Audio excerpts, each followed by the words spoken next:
Hey, welcome back. Another Saturday, another live stream. Well, it's good to be back with you guys again on Creator Breakfast. Nearly forgot the name of the show. So everyone's had a great week. A little bit quieter YouTube news-wise this week. I think the main reason for that is that VidCon was on this week. Over in Anaheim, California. So that is something to be aware of. But there's a couple of things we can discuss. And as always, we like to open it up to Q&A. So any time throughout the show, you can drop a question in the chat with a Q in front. And that means it's a question from me. I'll jump on that and we can discuss whatever the question might be. Let's have a look, see who's in the chat. A couple came through before I activated my little overlays, so I don't have all of them queued up, but a big shout out quickly to the early come pasters whilst the live stream was shared. Monique came past live on YouTube. Twix came past as well. Anfield Road Loud in the Loft as well. Before I got my things activated, everything's working, so let's start hitting some of those. SMA Sky in the house. Morning, afternoon, evening to you. Gotta remember what time of day it is. Of course, Creator Classroom is here. T-minus Double Doug Dare. Drop those Double Doug Dare emojis if you remember. A Frankie over 50 is in the house as well. I also see Amazing Yacht Destinations here. Good evening, good evening. Jerry is here as always. What up? What's up? Oh, Medic's here live this time. Sup, peeps? And live on YouTube. YouTube. I also say and Twix. I just throw in extra words. Live from YouTube, the Doug Dare Show. The Double Doug Dare Show. Maybe we're brainstorming. We're brainstorming the name of something here. This Double Doug Dare must mean something.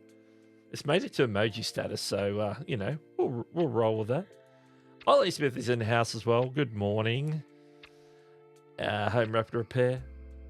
Good morning as well. Morning. I should just say morning because I always say, hey, we're starting at such and such a Eastern on all the times when we talk about what's coming up and all that. So I should just say morning, even though it is 9:29 p.m. where I am right now. So let's hit. SMA Sky says new mic. Did I somehow not notice it, or did it just make its way out after the move? Well, this is a pod mic. I've had this pod mic for quite a few years now. I've been using the headset mic. This thing.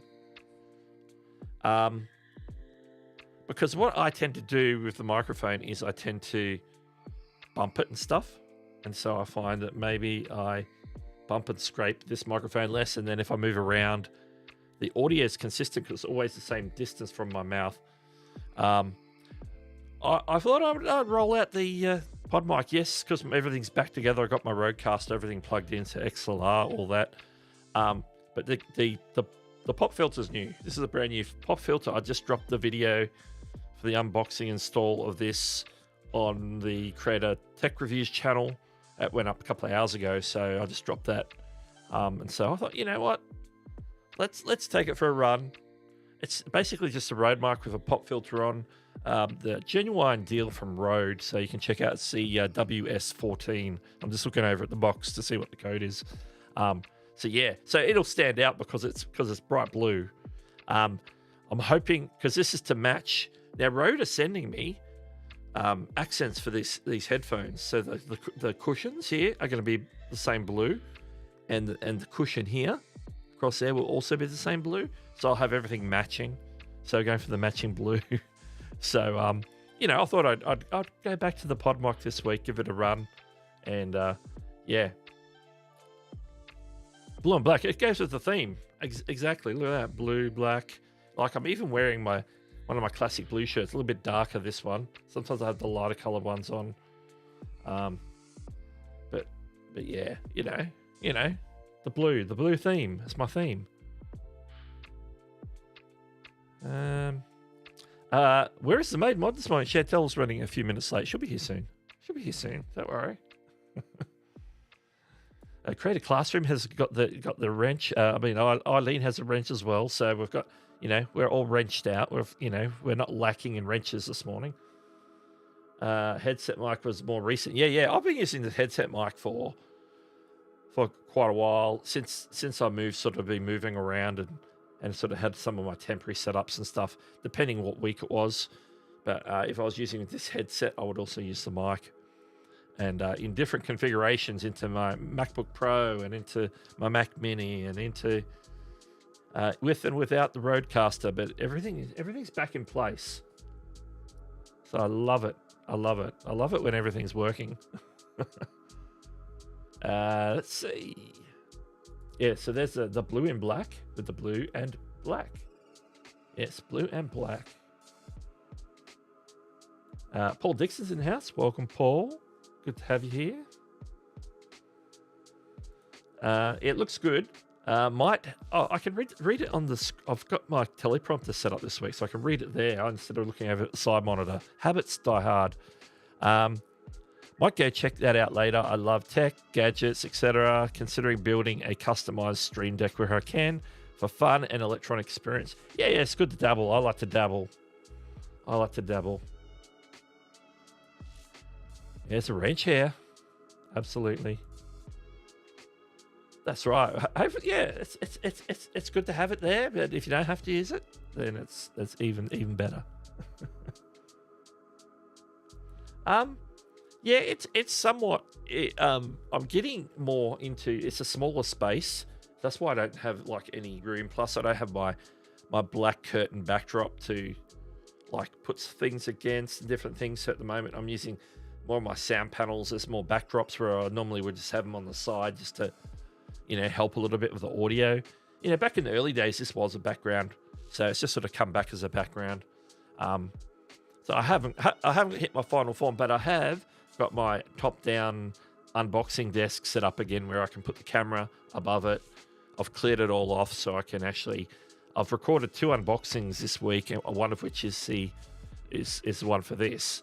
So it's all happening for me. So we're slowly getting back into something where I can get a routine where I can actually make content on a regular basis and be a little bit more consistent, which is my number one thing that I want to sort of get consistent again.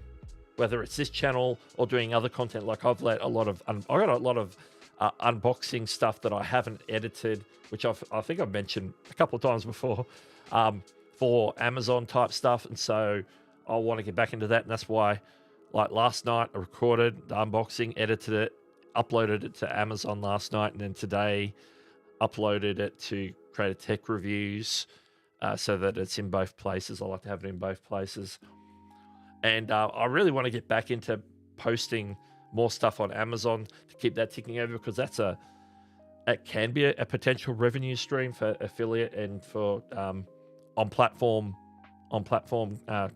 commissions, and so that's what I would like to do. Paul Dixon, Paul, you weren't here last week. I was using the same. This is using Social Stream Ninja for, even though I'm using Ecamm to stream, I'm using Social Stream Ninja for the comments. There's a couple of advantages. Like, it is a bit more clunky. Obviously, Ecamm streamlined in the way to put everything together. There's a couple of things that's things like StreamYard and Ecamm in regards to, it'll show the custom emojis is one of the big ones for me. If people drop the custom emojis and different things.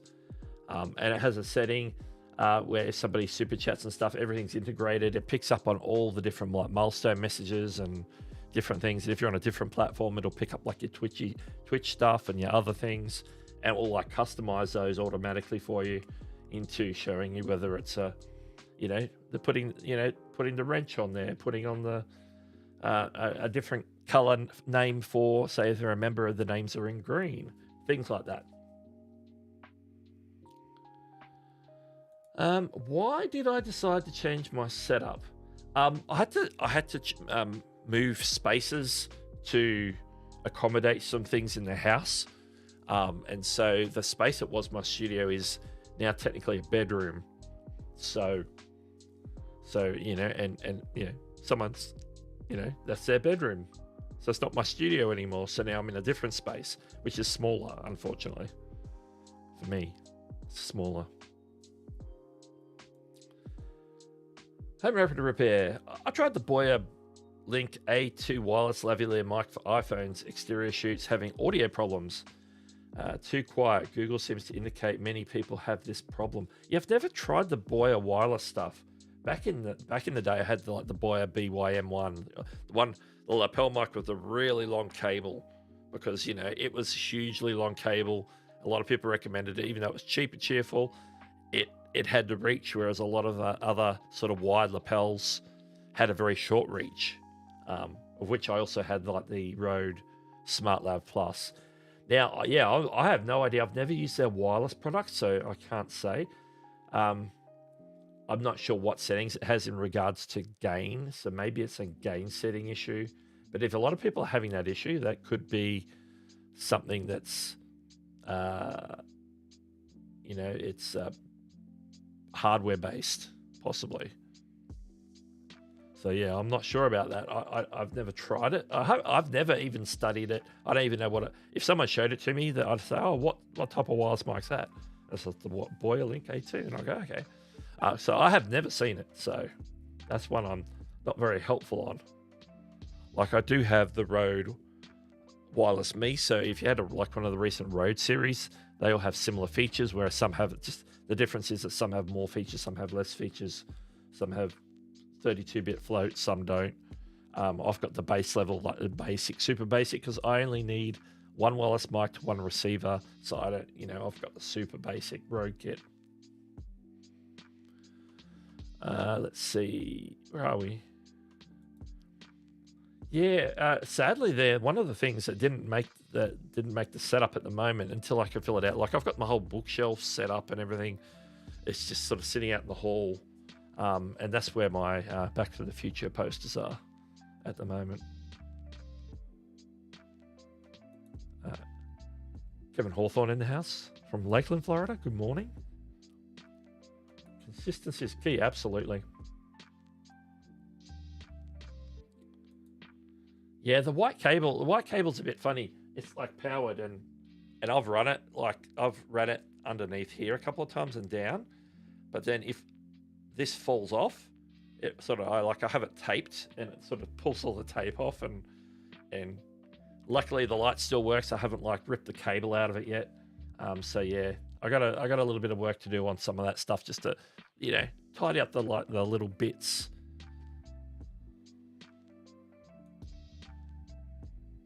Edited 3. Yeah, well, I filmed and edited a video for, as I said, for Amazon and for my Creative Tech Reviews channel, like edited, filmed, edited, and uploaded in one evening. Which is, because they're shorter videos, it was a short video. Like I did another unboxing this week. I haven't started editing yet. It was slightly longer. That was probably like a 4-minute video. I think the other one that I shot probably the night earlier or 2 nights earlier was probably closer to 7 or 8 minutes. I don't know what it's going to be once it's edited. So that's the unboxing. But yeah, then I also got to keep going on making content for this channel, as always. And here we go. Chantel is in the house. I told you she'd be here. All right. Let's see what else we got.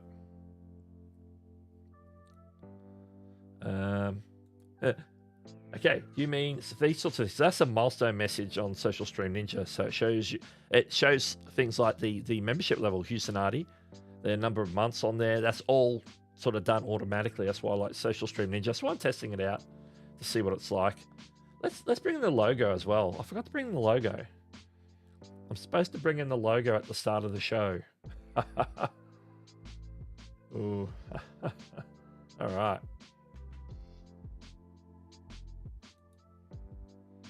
Yeah, I've seen a lot of channels use a Social Stream Ninja, particularly in the space where I watch a huge amount of live streams, and that's like the aviation. Nearly every aviation channel uses Social Stream Ninja. for their, because they do a lot of like memberships, super chats. They get like a lot of that sort of stuff, and so that handles all that stuff really well. And has anybody dropped any? So I want to demonstrate the emojis. So what I'm going to do is drop one of my emojis in the chat. Like, let's drop the blue super thing, double Doug there, and a mod wrench there. I'm going to drop that in the chat, and then when I get to it on here, I'll highlight that to show you that they actually come through, which is really cool. I love it.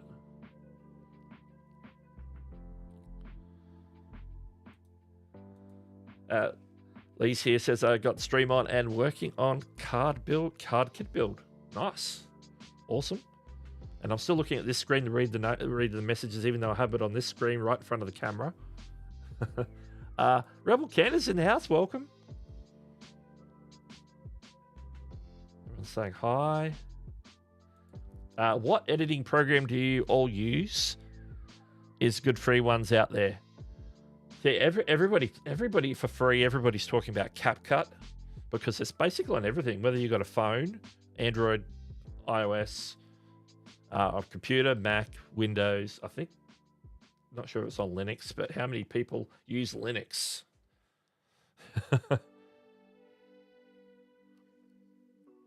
Oh, Neil's here. Neil, welcome. Says, have you tried Social Stream? Yeah, I'm using the desktop app right now rather than the browser extension. Like when I first found it, I tested the browser extension and it was a bit fiddly. But I find, even though it is still a bit fiddly, I find the desktop app a little easier. I can set it. And like I've tweaked it to pretty much how I like it. So, you know, I've customized for the blue background to match my blue. So, yeah, it works okay. I've got the little window that it opens up so I can just click on the chat. I've got that set next to my eCam screen, so I can just click on it and it comes up an eCam using a browser source. Love it. So yeah, so here you can see, can't see the blue on blue that well. I might have to work on that. Chantel's dropped some as well, so there's a few there. You can see that all come up without any tricky stuff. None of the other integrated software like eCam or StreamYard, at least that I don't know if there's any of the other ones do because I haven't tested them. But yeah, so that's like the big thing for me, and the fact that it just sort of takes a little bit of care with the shows you their membership level. It shows you that it's if it's a milestone chat, it'll say it's a milestone chat. It'll say if it's super chat or a super sticker. You know, all that, where it sort of very much differentiates the different types of messages that you can get. Mods are in blue. Memberships are in have the name in green. It shows you the loyalty badge. Shows you the moderation wrenches. Like they've covered all the bases, in my opinion. And if you want, you can customize like the font and how it appears. There's a lot of settings. Like the settings, turning things on and sort of experimenting with them. That's where it sort of gets a little bit clunky. It's akin to like OBS versus eCam. So eCam it's a lot more professional, streamlined. Whereas OBS, you got to go in and add this and add this effect and do all the things. Okay, have I lost my spot?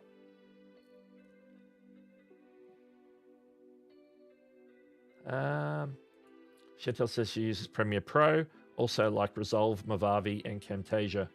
Yeah, I think I started talking about CapCut and got off track in regards to that. A lot of people like the free version of DaVinci Resolve. A lot of people are going to DaVinci Resolve from professional ones like Final Cut or Premiere. I'm still a Final Cut fan, but that's just because that's my personal preference. I've been editing with it for quite a few years. And I just like it, even though there's some features that CapCut has and Premiere Pro has that Final Cut doesn't have yet. But I'm patient. I'll wait. It would be nice to be able to do auto captions and stuff.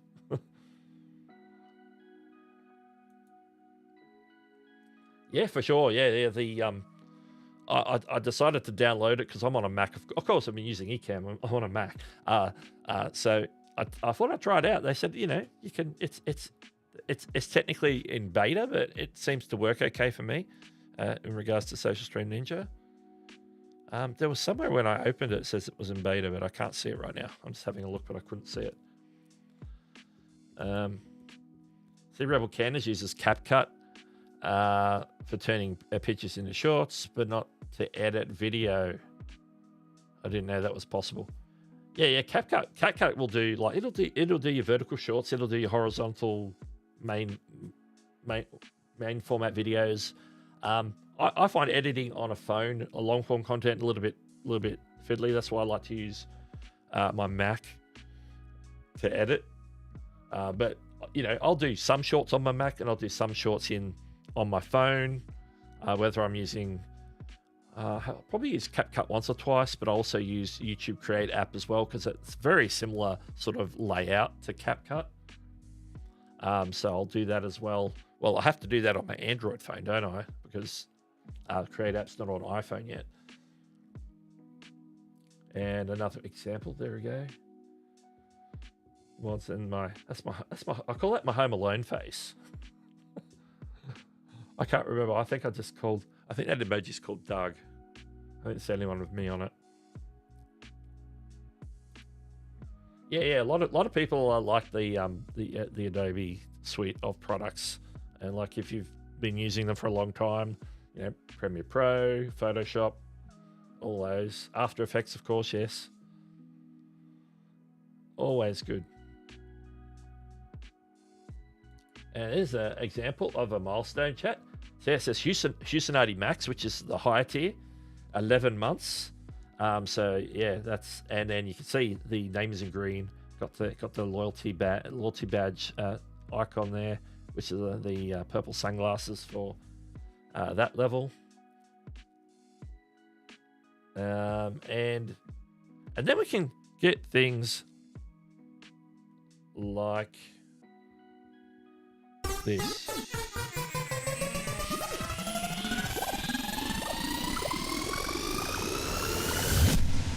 Thank you for the super chat. And it's probably actually a super sticker, isn't it? Home Rapper and Pair dropping the $1.99 with the new graphic. See all the super chat graphics come through a super sticker. So yeah, that should have had one of these. I should have had one of those. It wasn't a super chat, it's a super sticker. Thank you for the super sticker. I had to play it again to get it right. So there you can see that new. I don't know if it's got an animation. Oh, the gold underneath animation says new. So it's actually displaying the super sticker stickers as well, which is what I like.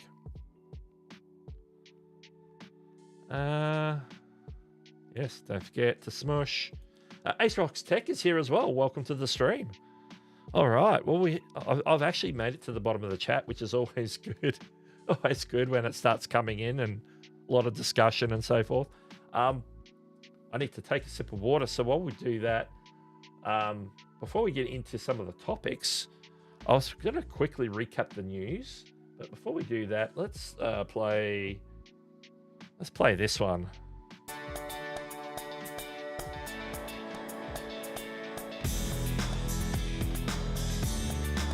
Which is where we shout out the channel members. Yeah, this is the list from last week, so there's probably a few people in this list that might have expired from the gifted membership since then. So, but a big shout out to everyone everywhere, whether you're a gifted member or you're a paid up member. Appreciate you, especially the Hewson Max, amazing yacht destinations, Eileen Smith, always wonderful. And to all the long-term Hewson members, much appreciated. We'll get more content out there. And I hope you caught the test and compare video a day early, like when I uploaded it. Hope that was good for you.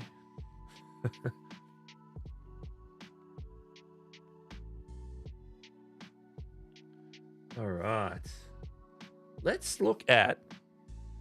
I don't know where I put my notes. Okay, As I mentioned at the top of the show, it's very quiet on the YouTube news this week, mainly probably because of VidCon, so they don't do too many new feature announcements. They did quite a few of them last week. Now, on Creator Insider, all they did was recap two that we already knew about. They just mentioned that Test and Compare is fully rolled out to all eligible creators now. So if you've got advanced features, you'll have Test and Compare. And the other thing they talked about was they mentioned that community notes or notes experiment was running, which we talked about in a bit more detail last week on last week's show. But one announcement that did come up on Twitter this week. Oh, I have a screen for that one. Let's pull up that one. Was they announced that they're beginning to roll out handles in 74 languages other than English, of course. And if you know that handles are the mine is at Doug Hewson YT, no spaces, and that's basically the unique username for my channel. Each channel has a unique username or at symbol. It's a bit like a tweet, like Twitter. Twitter has at Team YouTube or whatever, like on the top of this tweet here. But the handles, we've all had handles for a while now, but they've only been limited to English characters, and you couldn't do weird like foreign language characters and stuff. So I'm assuming that's what they mean by 74 languages, because I'm assuming that even if you're speaking German or French, you're still using the 24 character regular alphabet or English. It's not even an English alphabet. It's I don't know what they call it. There's a name for it. It's eluding me right now. So they're hoping that this makes it easier for viewers and creators around the world to express themselves in the language of their preference. And so that's a thing. I guess most of the people who watch me, probably not everyone, there's probably some people out there who maybe wanted to do their handle using some characters that weren't currently available, but those characters should be available to them now. It doesn't mention what languages they are. There is a link to a Google article, which I didn't look at, to be honest. I'm just running off the tweet. But that's something to be aware of, that you might start seeing some of these more unique handles out there. Remember, no two handles are the same on YouTube. It's the unique part. You might have a million sniper wolves or variations on common names like whatever. I can't think of an example. Sometimes you see common channel names, but there's always a unique handle. So that's something to always be aware of. I'm just going to jump in. And here we go. Before we hit that though, let me just highlight SMA Sky. Nice song before the super chat sticker. Sound effects. It's like this one. It comes up in my streams often. Yeah. I got them from Music Radio Creative, and I sort of added some of my voice effects to it along the way. But this is what I just saw.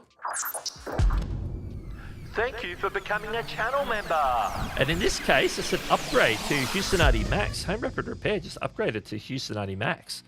So much appreciated. So now we have, next, I have to update the graphic. Now, I didn't do it for this week, admittedly, but for next week, update the graphic. We're gonna have 3 Houstonati Max members now. So welcome to the Max. Welcome to the Max. Test and Compare. I got 2 tests ending soon if they haven't already. Yeah, I haven't had any of mine end yet, so I'm expecting mine are going to go the full 2 weeks, which is fine. And we'll see. We'll see if we get any results or if it's just inconclusive. Because I understand it would be inconclusive, if I'm not getting enough views or impressions, so forth. And it's going to determine on views, because if you're measuring on watch time earned, that's going to be the people who actually click through.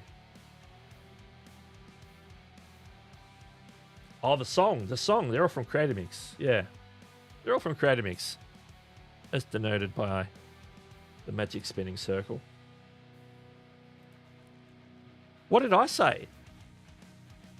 Did I not say 20? Did I say something other than 26?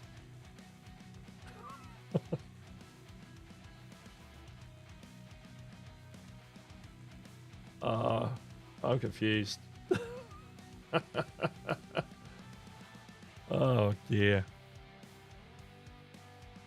I said 24 because there's 24 hours in a day. Maybe that's it.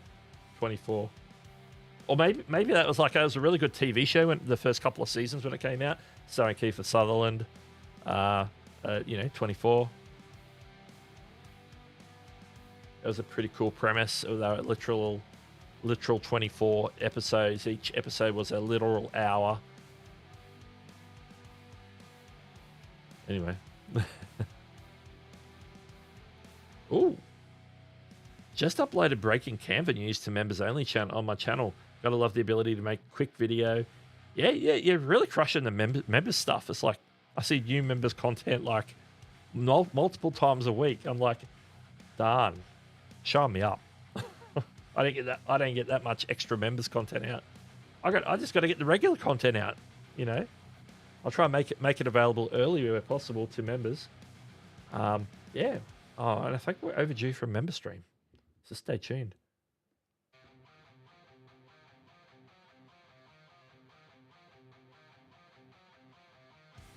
Okay.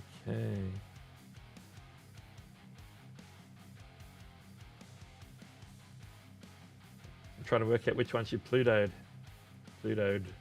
As in it's no longer a planet, so it's no longer a letter. Would it be the last ones would be Y and Z? Because they're the last two.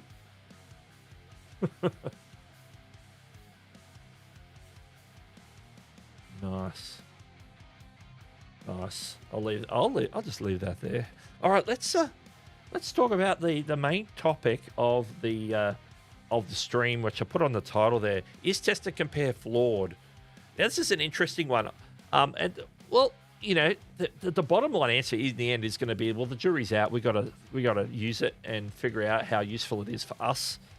There's a couple of things out there that are sort of more general things. I do agree that it's probably more useful for channels that get a little bit more volume, so they have enough data for it to run. I think smaller channels are going to struggle to get conclusive results. So I don't think it's for everyone, just based on you've got to be able to generate enough data to get reliable results. So I think that's one that I would agree with, because it's the same as like people say, hey, how come YouTube's not telling me what videos recommended my content? It's because you're not getting enough, you don't have enough data to determine that. There's a few other features on YouTube where there's just not enough data, and so it doesn't display that information, because if it displays it, it wouldn't be accurate anyway, because it would be based on a very small pool of data. And that's something to keep in mind when it comes to doing, like, looking at stats, statistics, averages, and all that sort of stuff. You got to have enough body of data. It's like when you get the polls for say there's an election coming up and you poll people on the street. If you poll 10 people as who's going to win the election, that result's not going to be as accurate as if you polled 10,000 or 100,000 people, because you're getting more data. You're getting a bigger spread of a varied community of very different types of people, and you're more likely to get something that's a little bit closer to what the result could possibly be. In the end, the answer isn't going to be accurate until you get the final result, who did actually win the election, when everybody has their say. Now, of course, when it comes to thumbnail testing, not everybody's having their say, only those who are actually clicking through and looking at your content, and so contributing to that watch time share, that they're determining which thumbnail is the better thumbnail. And to say that as well, to whether or not a thumbnail, out of, say you test 3 different thumbnails, whether or not 3 different thumbnails are the same, get the same. That's not what I was going to say. Whether 3 different thumbnails are not the same. Whether 3 different thumbnails get a response. Say you test the three. Say you got 3 thumbnails. You test those 3 on launch of your video. When the video goes out, you're hitting your community first. That's mainly going to be people in your community, people who are seeing it in the subscription feed, seeing it on the homepage of YouTube, different places like that. Say you tested it 2 months later, that's going to be tested purely, that could be tested by more people watching in, say, search and maybe suggested. And so it's being tested with different people who are maybe more casual viewers or non-viewers of your channel, people who are finding you for the first time. So you're testing different audiences at different times, which means that not all results are going to be equal. Some results are going to show you what's going on with your regular audience, and some tests are going to show you what's going on more with like a general response from the YouTube community. Those who get recommended your content through search, suggested, browse, so forth. So you've got to keep in mind all these things when you're looking at the results that you get. The results are just basic results right now because it's like a percentage of watch time share. This is not something that you can dive into and get a deeper understanding on at the moment. Obviously, YouTube are working on providing more information down the road as they add more to it, and they have indicated they're going to add more features to it. So that there are a few things to keep in mind. Now, I would not right now go out and say that the testing process or anything about it is flawed, because I think the jury's out right now. And I am going to mention and talk about there has been some criticism of it, and I have some criticism of the criticism because I think they're being overly harsh in the circumstance, and we'll go into that in a sec, but I just want to jump back into the chat and make sure we hit some of the things that are coming up in here. Greg Class just says, I'm betting none of mine have conclusive results when they come through. The one I scheduled yesterday for July 8th, and I did one thumbnail. Just did one thumbnail. Yeah. I'm fully expecting the 3 or 4 that I've added it to. Some have been ones that already launched on my channel, of course, videos. And obviously, as I'm putting them out, I'm just doing the initial test. Main one being this test and compare one that I did this week is being tested from publishing. The first one from publishing. All my others have been uploaded for a certain period of time. So yeah, I'm fully expecting most of mine to be inconclusive just for the data set not being big enough.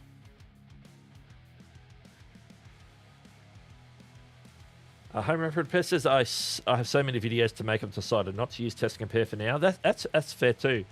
I prefer to keep moving on the next video topic. I think that's actually a good thing. That's a good sort of decision to make.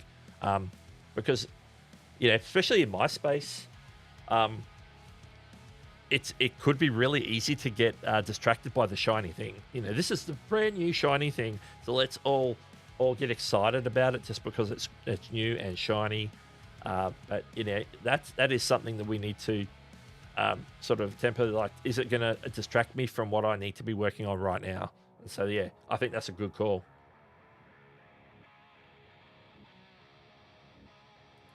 Absolutely. I started off with test and compare with 3 thumbnail options. I decided if I had 3 concepts, I'd do 3. If I only have 1 concept, I'm not going to waste extra time creating additional options. Yeah, that's right. Sometimes you just want to get it up, get my video out there. I don't want to be like testing for the best thumbnail right now. But if you're like me, where you actually create multiple thumbnails, because sometimes you might hit it the first time, and I'm not really happy with this thumbnail. I want to do a different one. I have different ideas on how to present the video, and so I've had for quite a while. I've had probably at least 3 for each video. So it makes sense for me to apply all of them and see what happens. See if that gives me any helpful information. If the first few turn out all to be inconclusive, then I'll probably just sit on the feature and not use it for a while and just go back to my method of picking the one that I think is going to do the best.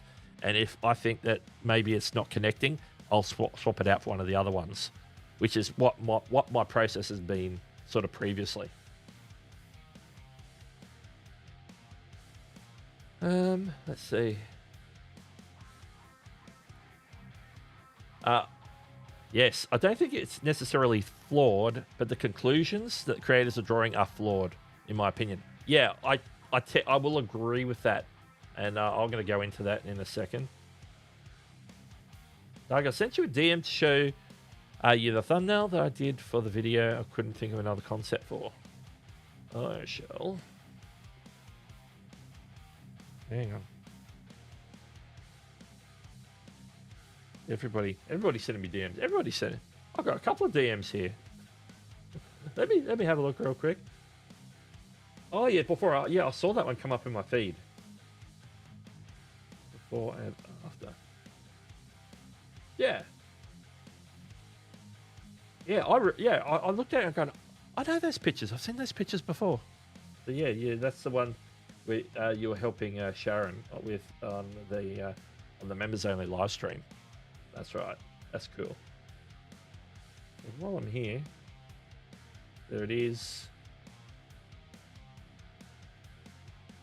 Thank you for that, Justin. Sent me a picture of the emojis in the chat. Thank you. That's helpful. It's helpful. So where were we? We're talking about test and compare. Okay. The elephant in the room is a certain channel. I don't know if I need to mention the channel. People probably know who I'm talking about. Did a bit of a hey, test and compare it's flawed, it's broken, don't use it, blah blah blah. And I have a couple of criticisms on what they did. The two criticisms that I have. Number one, we'll go with the general one first. Number one, they were doing it. They were doing this testing during the beta period, where everything's still getting fine-tuned. We know that YouTube had it out to, at one point, 50,000 creators to test. And they were looking for feedback. They expected, when it's in beta, they expect that things could maybe not work properly. And so that was there for people to give feedback. And they should be dropping that. They should have been dropping that feedback back when they were coming out with these results and explaining what they were doing to get those results, why they didn't think those results were accurate.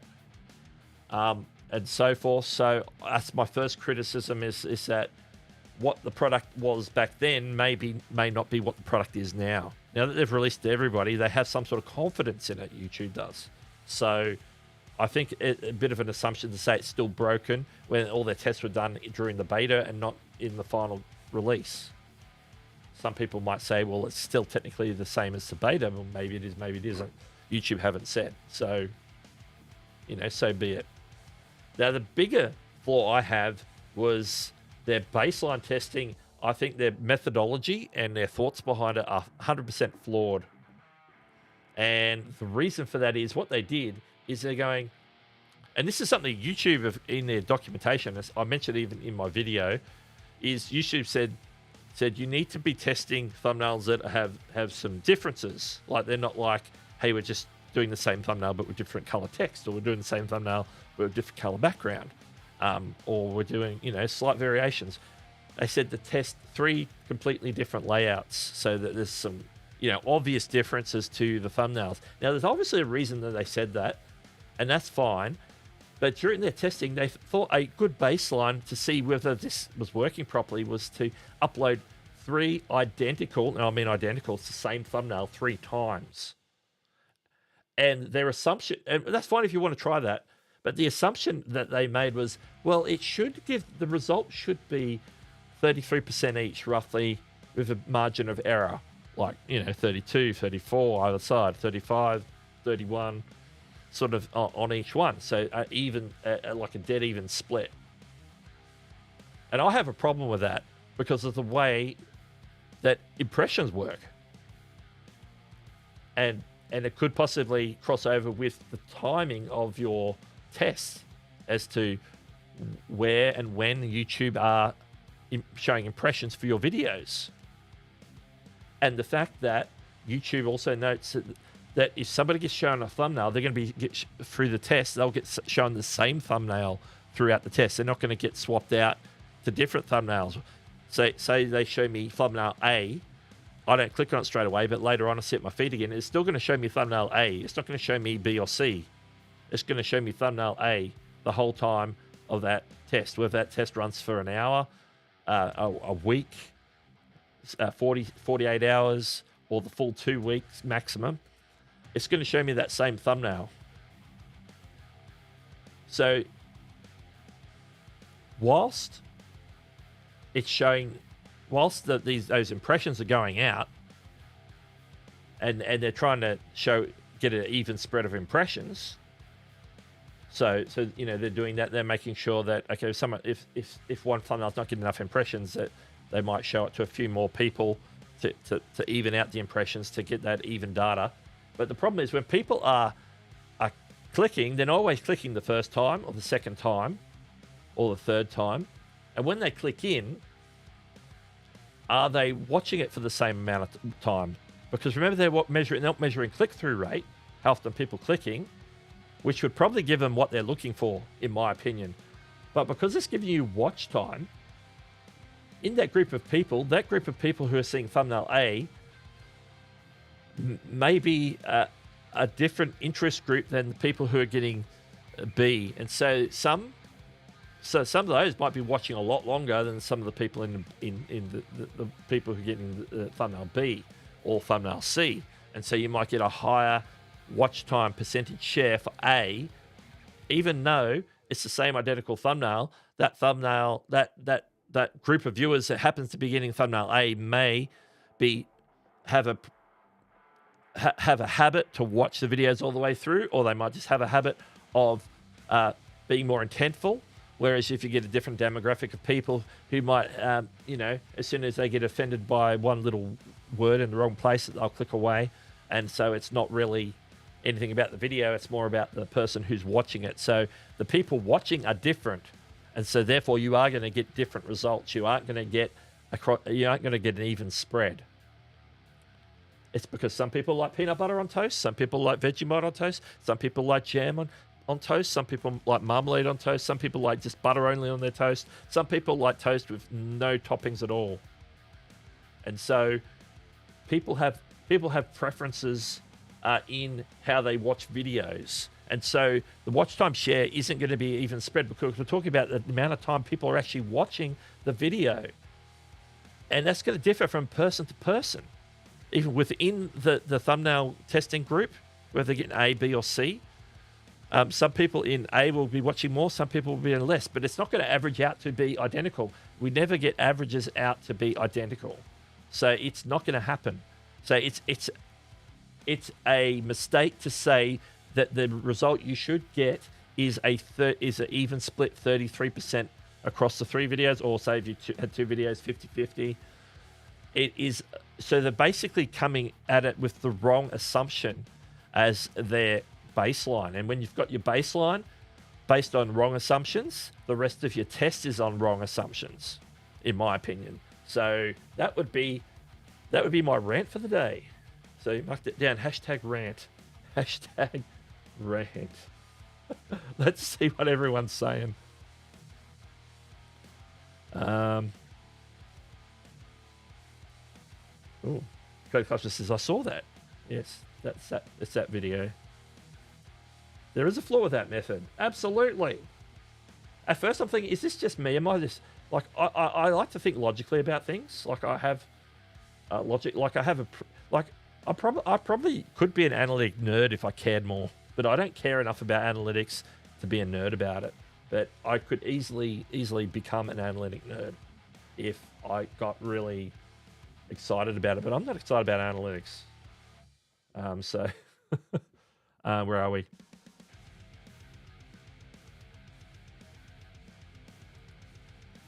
Yeah, even as I was saying that, I'm thinking, I've seen, like, when vidIQ tested a video, but the thing is, we don't know if they're running a test or not, because they could run a test and be done in 6 hours and then have picked the best one. So you might have been seeing one of the test thumbnails, but then when it rolled over, it went to the best performing thumbnail. So then automatically you've seen 2 thumbnails for a video just because of that.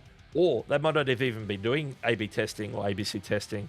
They might just be, oh, we're going to swap out the thumbnail because, something like Mr. Beast will test thumbnails that way. I'll swap them out, do a test, swap them out. I think this will do better. Let's try this one instead. A lot of creators do that as well without the test and compare tool. So, you know, yeah, jury's out on how accurate that statement was from YouTube. But I do understand that I have seen some of those different thumbnails on the same video, but it could be because of what, the test finished, and so then it reverted to the best performing thumbnail.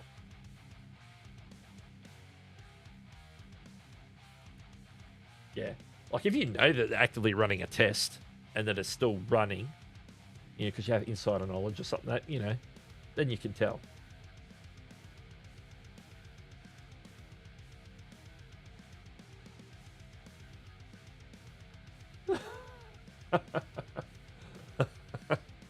Yeah, I did too back last year. That particular channel,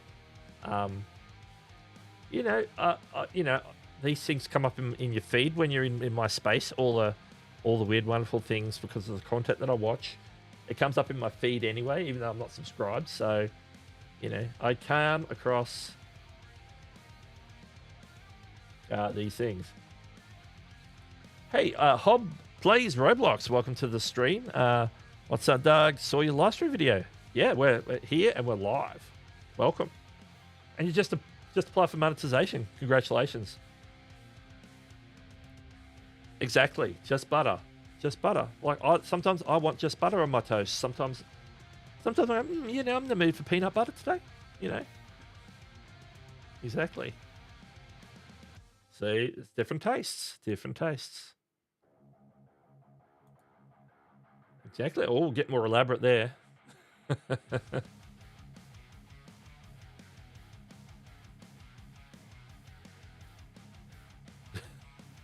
Yes. Are we going to fight over toast types, please? I'll feel bad for putting it out there, if you know what I mean. All right. Where are we? Could you talk about how much you earn on YouTube? Not a lot. If you talk about directly, ads only, it's like I get a payout every month, but that's not to say that it's a huge payout, if you know what I mean, directly from ads only. You could add in, then you might add in super chats. Can vary. Like today, we've got some super chats coming in. As I can see, there's a number of adds up to a number of dollars there, and obviously YouTube takes their cut before I get my cut, and so forth. Some streams might be more others. I get money from memberships as well, and so again, YouTube gets their cut, and I get my cut. So it can vary month to month, but at the moment I think a few $100s in that, because that includes all those things. So a few $100s a month with just on platform. So that's not talking about anything I would earn outside, whether it's affiliates or Amazon or different things like that. So yeah, so I'll give that information. I won't do like a detailed dive into my monthly revenue. None of my other channels are monetized that I post to, because at the moment I think my creator tech reviews channel is about 115 subscribers. My mobile channel is about 113 subscribers. I don't post to those as regularly as I post to this channel, of course. So there's that as well. Other things, and I do work a full-time job, so I'm not relying on YouTube for everything.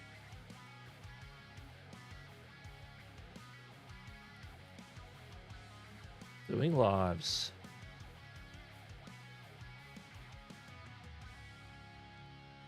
Yeah. People swapping out there, whether they're doing a test and compare or they're just, hey, I don't think this video is performing. Maybe I should change my title on my thumbnail. Let's test it out. Do a bit of testing. It can vary. It can vary.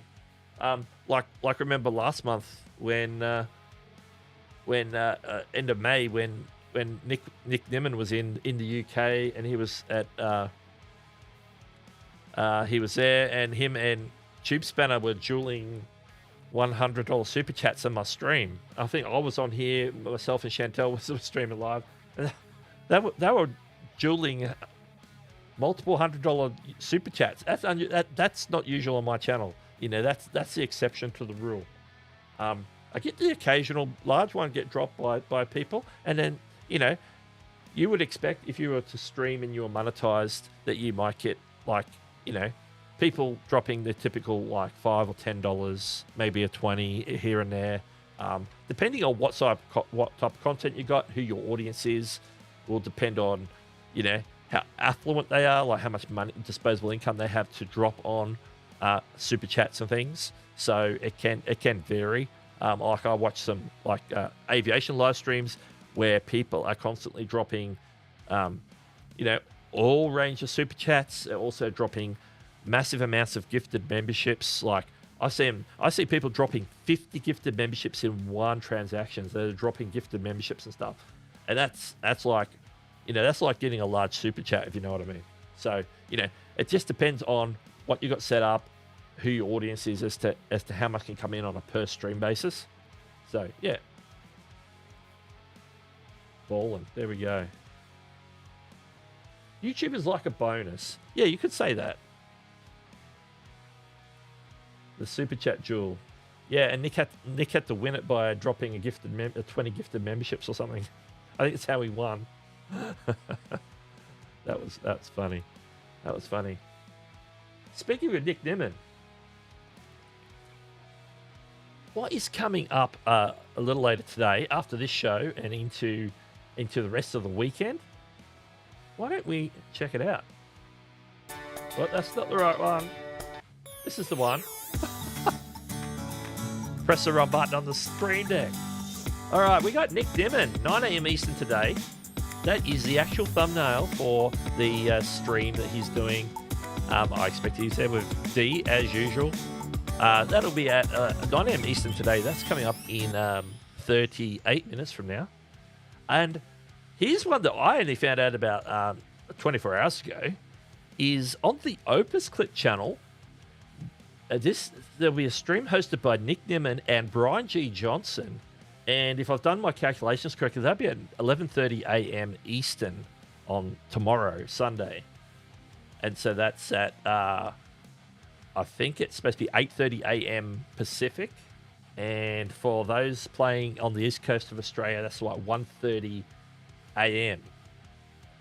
And it's a stream that is all about their affiliate program. So it's like an affiliate month where they're actually, I think they must be like recruiting affiliates for Opus Clip and then speaking to affiliates for who are already affiliates on Opus Clip, where they're giving affiliate prizes out and talking about their affiliate summer affiliate program that they're putting out, earning 40% commission, which is pretty generous. So if you want to find out, if you're into affiliates and doing affiliate marketing, and Opus Clip is a good fit for the content you do to recommend to your audience, then this might be a stream you want to drop in on. It got my attention because it's being hosted by Nick and Brian, who I think are the OGs in how I found, learned everything I know about YouTube. So it should be good. It should be interesting. It should be a fun stream with Nick and Brian together. So look out for that. And in addition, don't forget that I'm expecting Chantel is her usual live stream, 7 p.m. Eastern tomorrow, Sunday, which is about 9 a.m. Monday morning here for the east coast of Australia. And I'll, of course, be back next week. So, yeah, I had to remind you about that before we head into the next phase of the show. And I'll try to catch up. Where am I in the chat?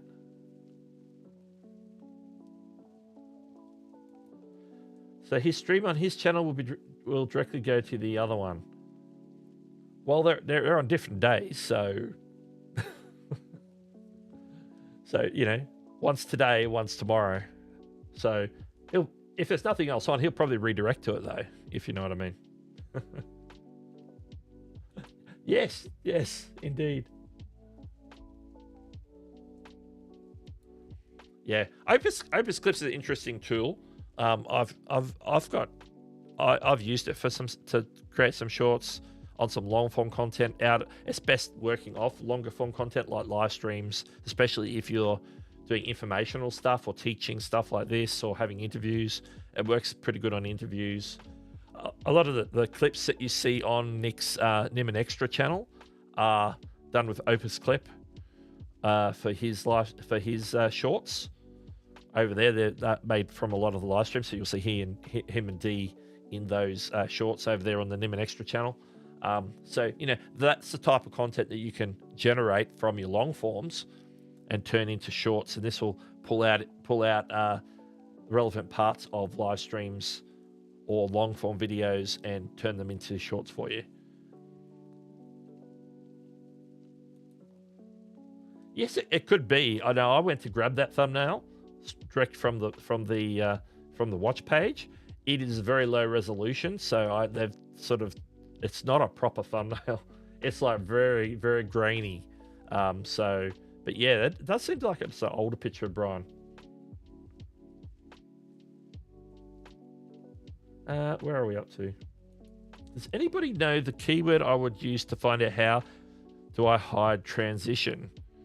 Like someone would put their hand up on the camera and then reveal something new. Do I hide transition? So, okay. It's just like, they might swap their hand across and that becomes a transition. Well, it would be a form of a wipe. Wipe is a word I'd use in editing where it wipes from one to another, or a slide. What's another keyword? Yeah, wipe, slide, hide. Yeah, probably those words. Oh, that's interesting. Yeah, I haven't checked it out yet. Like, I haven't looked into becoming an affiliate with Opus Clips yet. Like, I use Opus Clips. I don't use it a lot, to be honest. Like, I like to make a lot of shorts myself. And I have tested it with live streams, where I've taken a few live streams, particularly some of the ones that I had done on StreamYard. And so they're already in the StreamYard buffer, and I could just, because they work with the StreamYard links, so I could just give them like the recorded version from StreamYard. And so, yeah. But yeah, I need to check that out. Hopefully it's available to me here in Australia, because, it's good to have another affiliate program up your sleeve. The more the merrier, as they say.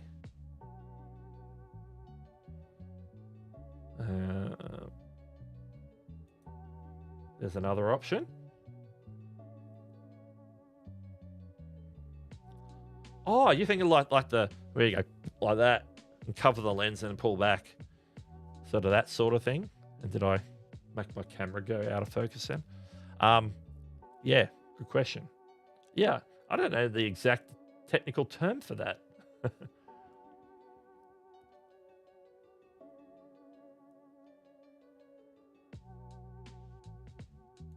Yeah.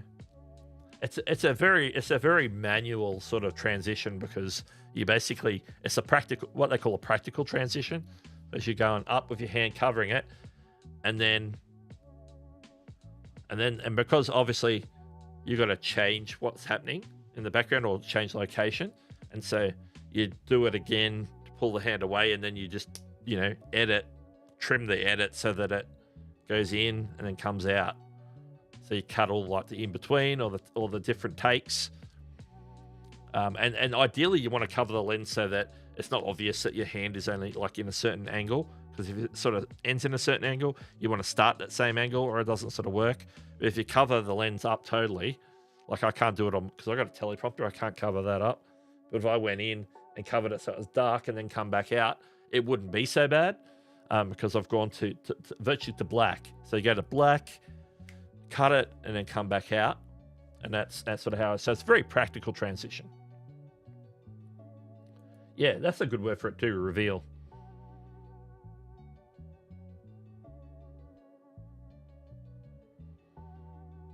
Yeah, it's not one that I've really done. Like a lot of vloggers like that one. A lot of vloggers. Yes, practical says no transition, it's just an edit. Possibly a snap transition as well. So yeah, a few different things. Yeah, Hand transition makes sense too. So yeah, so there's some good suggestions there to help out with that. Love it. Well, there's something we like to do at this part of the show, and it's called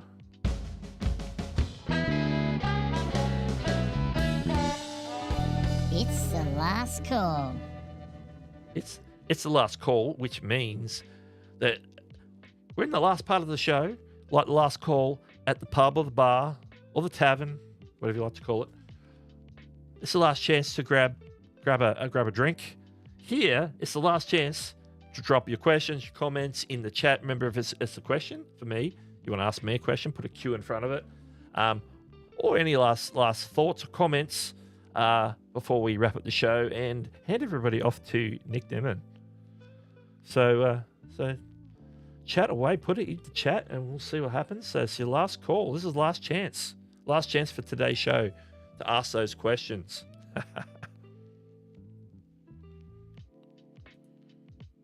Boom. Power of community. You know, I could come up with maybe a couple of suggestions, but then there's some additional ones there. It's like, boom. There's going to be a lot of useful results here. Boom. Last call. Hitting the emojis. There we go. It does. Juke joint. There's one I hadn't. That's not real common or commonly known to me.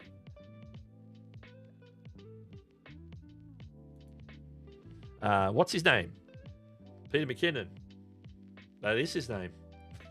Has a lot of great videos on editing techniques. He uses professional equipment, but a lot can be applied to videos with phone too. Yeah, exactly.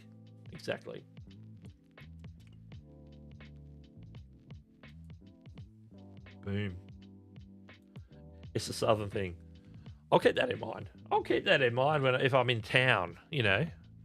That's what it is, a juke joint. Does a juke joint have a jukebox? I'm assuming it does. I'm assuming a lot of places have a jukebox these days, and for quite a few years, jukeboxes have been around since, 50s or 60s or earlier? I don't know the exact timing on those. I wasn't born then, but, you know.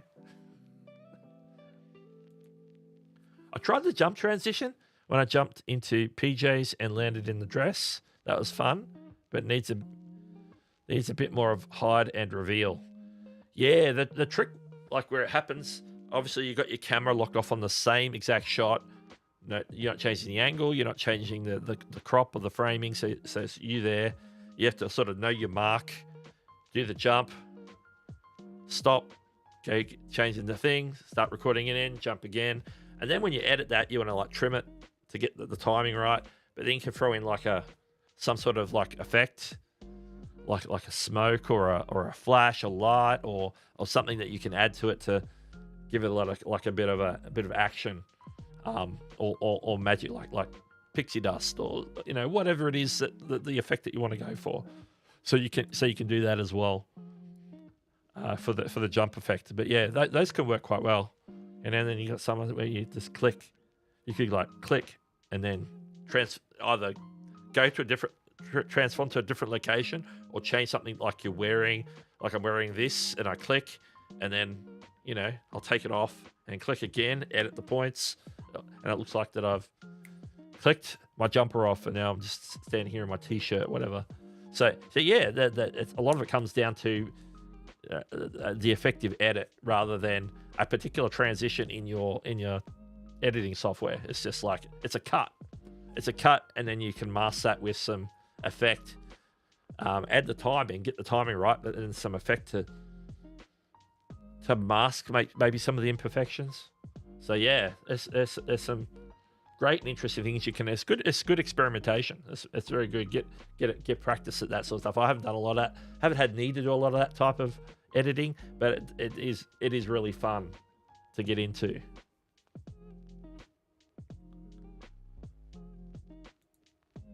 Oh, Peter McKinnon and his these coffee montages, yeah.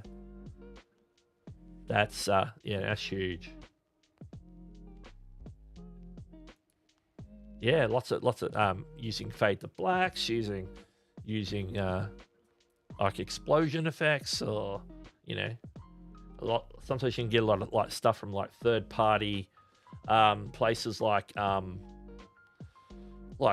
footage, like Envato Elements, who I've got linked in the description, or whether you use other stock footage. So whatever your stock footage sort of choice is, sometimes I'll have those effects that you can put over top, because it's just like a transparent video. Or even if it's not a transparent video, say you've got like someone's got some like a puff of smoke or something going on, or explosion that you can bring in, but they've got it on like a neutral background, then you can key that in the editing software. Say it's on a green screen, you can key up the green so then it becomes transparent. You can apply some effects from your editing software to just make it more opaque. There's a whole lot of different ways to go about how you can put those together.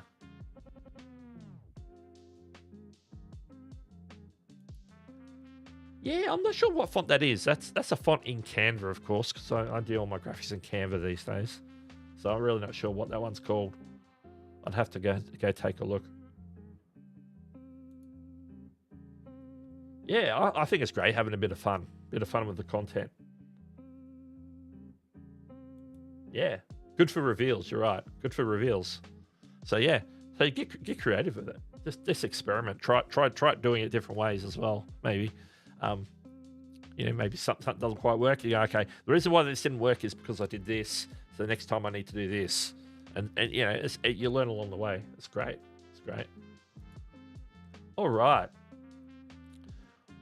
Well, I think we're done and dusted when it comes to the stream for today. Don't forget, Nickname is coming up in 23 minutes from now. I think I'm getting a little bit dry, so I need to have a drink of water. I need to go make a coffee, get some food, and get settled in for the next few hours with Nick and Dee, answering your YouTube questions, talking all things YouTube. Should be good. I'll be there. I know Chantel and I will both be there in the chat, moderating and doing all the things we do. Don't forget the other streams that are coming up as well. And I'll, of course, see you next week here on this channel, same time. And, as I used to say, same bat time, same bat channel. Oh, there we go. Boom. As always. I'm going to pull this off, pull the last call off, and I'll catch you later. Let me take the comments off too. I'll catch you later.